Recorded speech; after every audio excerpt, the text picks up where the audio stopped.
What's up, guys? Welcome to the Anime Sensei channel. Before we begin, remember to subscribe if you haven't yet, and press that bell icon to stay updated of all the new content we're creating. And beware for the following spoilers.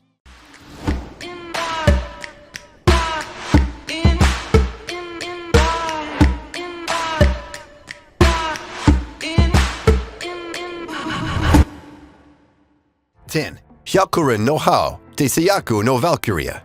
After wanting to test out an urban legend about the shrine in his village, this foolish MC takes a photo of himself with next to the shrine divine mirror. He gets whisked off to another world with his solar-powered phone. And from the looks of it, it seems like a world heavily influenced by the Norse mythology.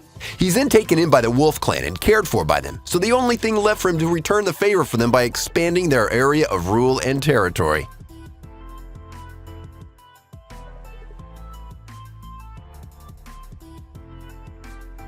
Nine. Arata the Legend.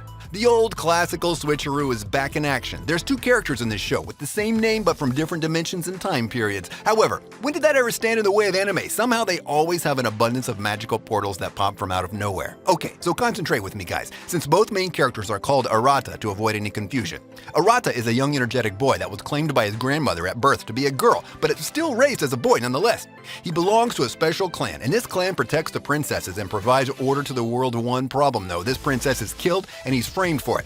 While he escapes, he switches places with modern-day Arata, and now Arata from modern day is able to wield godly weapons and has immense power at his disposal. The anime is all about the adventures and where it will take Arata. It's one of those anime where the journey is more important than the goal.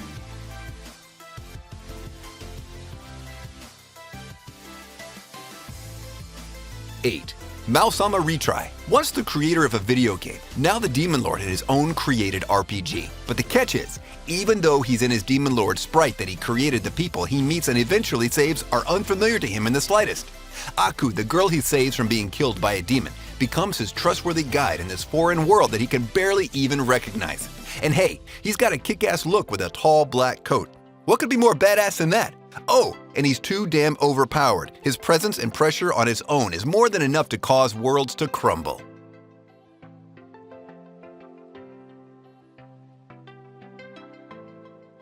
Seven. Outbreak Company. This MC might not be the strongest or the smartest, but he is definitely the weebest of them all. He's such a veteran when it comes to the Japanese culture and otaku stuff that the government kidnapped him and sent him to a foreign world with one mission in mind: spread the otaku and Japanese culture to the foreign world he's in.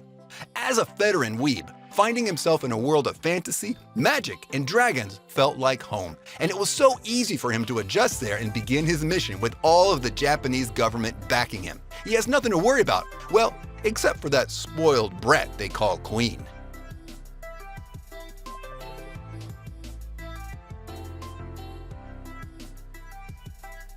Six. Batum. Speaking of Doom, this death game was more like an introduction to Battle Royale games before they were even a thing. Just like Fortnite and PUBG, the players find themselves inexplicably on an island, stranded with gemstones carved into their hands. The aim of the game is simple. Everyone that can gather 7 gems is free to leave the island. Simple, right? Well, not so much, since the only way to do so is to kill the person that owns that gem and add it to your count. So technically speaking, every person will have to kill 7 other players to gain freedom from this horrid island. The survival game is actually modeled based on the video game Batum, with the same name, and the MC is oh so conveniently the reigning champion. So, when he realized he is now a real player in the game with his life and many others on the line, he kicked his survival and gamer instincts into overdrive and traversed the island like a pro, gaining allies and beating foes that stand in his way.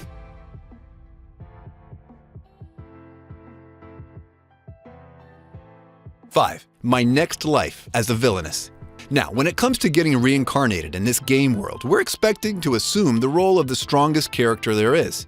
The main antagonist makes one of the best choices there are, but when the game is centered to make the bad guy bite the dust no matter what cheat code's in place, is this even a fair game anymore? However, with Katarina Claves being the literal master of the game called Fortune Lover, she must be cautious to stall the impending doom that awaits her. With all the characters in the mix, and Katarina being as prudent as cautious as one can get, this is hilarious, unique, and enjoyable to the very core, with a new season on its way soon, the very next month to be exact. 4. Mondaiji Tachi ga Isekai Karaku so desu yo. Here we go with one of those long Japanese titles, only that this time the English title is even longer. Problem children are coming from another world, aren't they? Yeah, that's a whole sentence, and a question. This fantasy anime is quite short with just 10 episodes, and it's got a bit of action and comedy. The story revolves around 3 teenagers with psychic powers who are transported to a new world after receiving an envelope. In this new world known as Little Garden, a deadly game is going on, and they decide to help a man known as Kurosagi reclaim his land from the Demon Lord.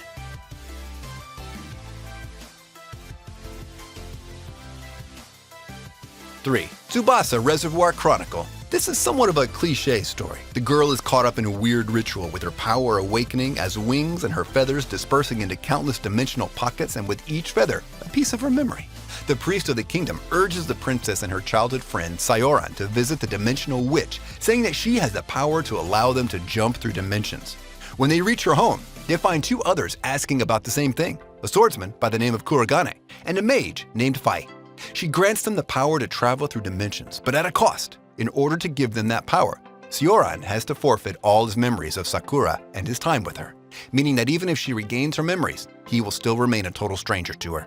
But this is more like a side quest. With each dimension they visit, adversity follows, and they have to help the people there, whether it is to kill demons or overthrow an evil ruler. This anime is all about the journey, not the goal behind it.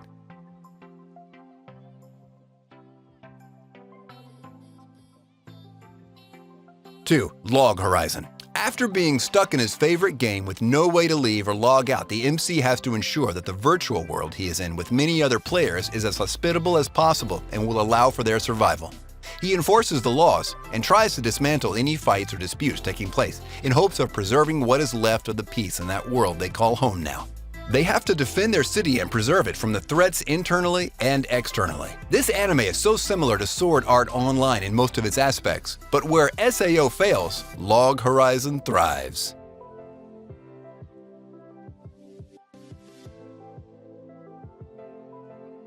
1. Saga of Tanya the Evil. When a man challenges God, he gets reincarnated as a little girl in a world stricken with war.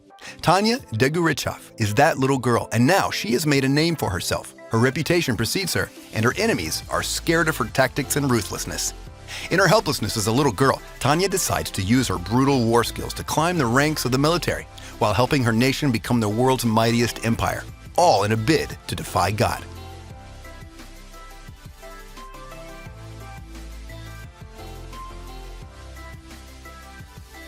There you go, guys. I hope you enjoyed the video. Be sure to like and leave a comment. And if you're new to the channel, you should consider turning that red subscribe button gray. I post regular content like every 2 days or so. Well then, see you guys in my next video. Until then, stay safe and watch anime. If you got a problem to speak out, I'm a cowboy and let's be by. Put Stein skate at the treetop. Berserk what I'm keeping on rewatch. Hunter, I freak out. When I'm in my room, you should keep out. I'm a ghost in the shell, push through hell like gun grave. That's a story to tell of you.